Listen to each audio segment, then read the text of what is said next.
pending before the Supreme Court. This assumes a situation where the Honorable Chief Justice, in his capacity as such, had entertained litigants daily in his sala or in his court, discussing with them cases.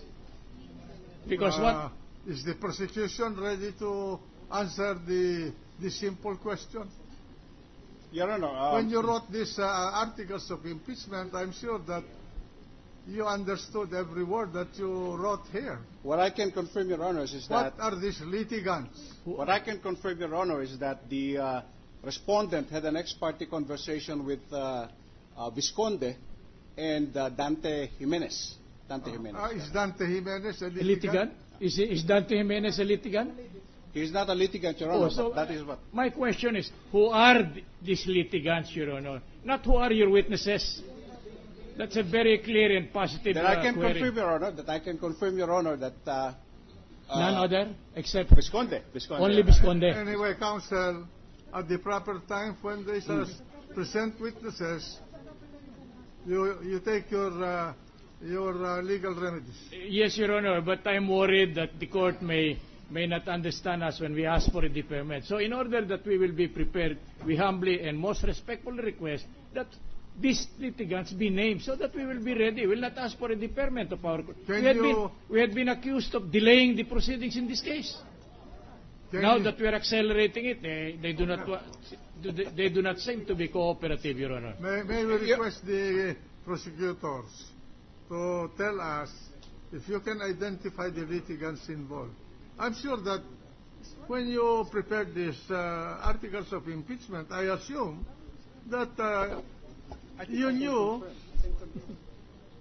the meaning of the terms you are using, and I have no doubt about that. And so I think the question is proper. Yes, Your Honor.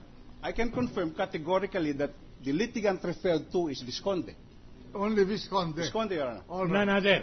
I'm sorry, None other, Your Honor. I can confirm that. So this is not litigants, but litigant lang. It's a case of less than perfect drafting, Your Honor. No, it... Thank you for the admission. Thank you, Your Honor. We will be ready then, Your Honor, if that is the correct manifestation, as if it is the stand of the entire prosecution team, Your Honor. Right. The witness is discharged. Thank you, Mr. Witness. Thank you. Thank you. Are you ready with your next witness? Yes, Your Honor. Proceed. Okay. Your Honor, our next witness is the branch manager, PS Bank, Katipunan Branch, Loyola Heights. This is under subpoena and was commanded to appear 2 o'clock in the afternoon today, February 8th. What article are we discussing? This is Article 2, Your Honor. Article 2? Yes, because we would have presented this the other day, Your Honor, but because we awaited for the ruling or resolution of this Honorable Tribunal, which was issued Monday. Right, so may we go back to Article 2, Your Honor? May we be heard in connection with this, Your Honor? Proceed. The issue relative to this bank deposits, Your Honor, is now,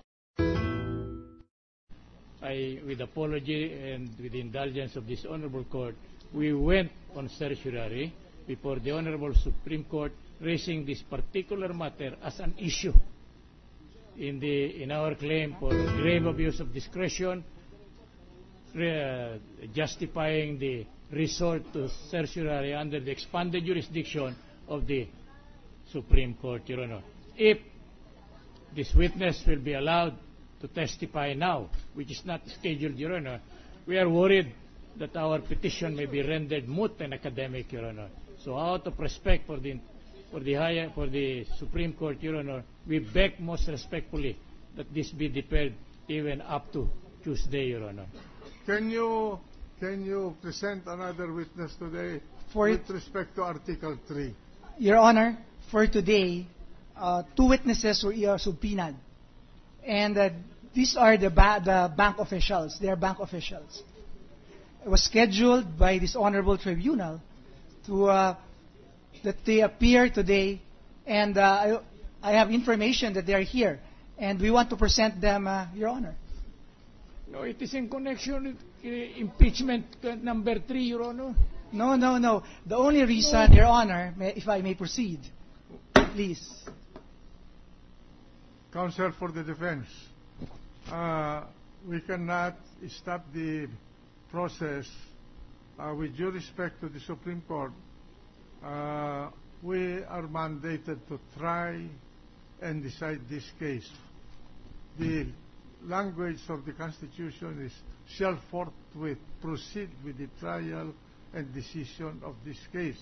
Now, you are free to state your objection on any question or against the presentation of these witnesses, but we will allow the presentation of the witnesses who are here now. With your apologies to the Honorable Court, Your Honor, we went this far because of the statement on the part of Your Honor that we are not precluded to take any remedy in favor of the impeached public official under the Rising Sun. That's correct. So we did so, Your Honor, and we are not seeking a deferment, but merely because this is one of the issues that we wanted to raise, Your Honor, and we merely followed the suggestion of the Honorable Court.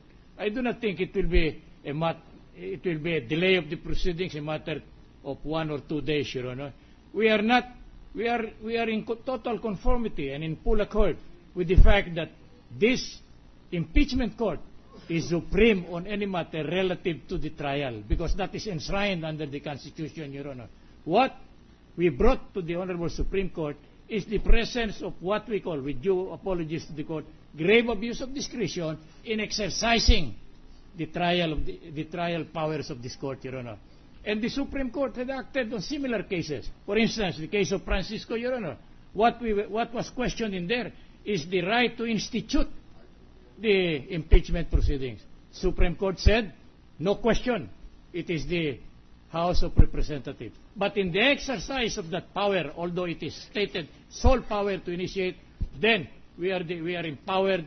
It is our duty and power to inquire whether in the exercise of that power or authority there was grave abuse of discretion warranting the participation or the coming over of the Supreme Court, Your Honor. We do not mean to say, and it is our proposition, Your Honor, that this court has it has the power.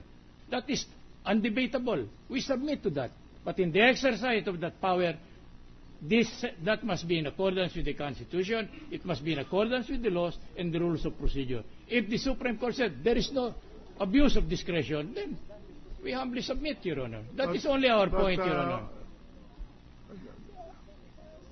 Your Honor, please. This presiding officer is in a quandary at the moment because there is no order from any authority to stop the proceedings of this court, and yet we are now being asked to stop it. What is the pleasure of the prosecution? Yeah, we want to proceed, Your Honor. In fact, after the resolution last February 6, approving the request of the prosecution to issue subpoena to PS Bank and BPI, there was a motion to defer action of subpoena of banks from defense. It was ruled just now. So to us, there's no legal obstacle to proceed, and we want to present the witness, Your Honor. I thought we are, with the kind permission of the court, Yes. I thought we were discussing impeachment article number 3. That was we came here prepared for impeachment number 3. If I may, Your Honor, please. Just a very short... supposing the Supreme Court came out with the pronouncement that the subpoena issued as against the bank officials and the production of those documents is not in accordance with law, Your Honor, what will happen with the proceedings here? Will it be considered null and void? Will it be considered valid, Your Honor, if it is the Supreme Court speaking on the issue already? Your Honor, please. Your Honor, yesterday... The prosecution. Yesterday we presented, one of the prosecutors stood up and manifested that with reservation on Article 2, the first witness for Article 3 will be presented. But with reservation, the reason for that was we had request last week for issuance of subpoena to the banks, specifically the PS Bank, Katipunan Branch, and BPI. But that's the reason why we presented one witness for Article 3. But because last Monday, the tribunal decided, and the witnesses were commanded to appear today. That's why we are now ready for it.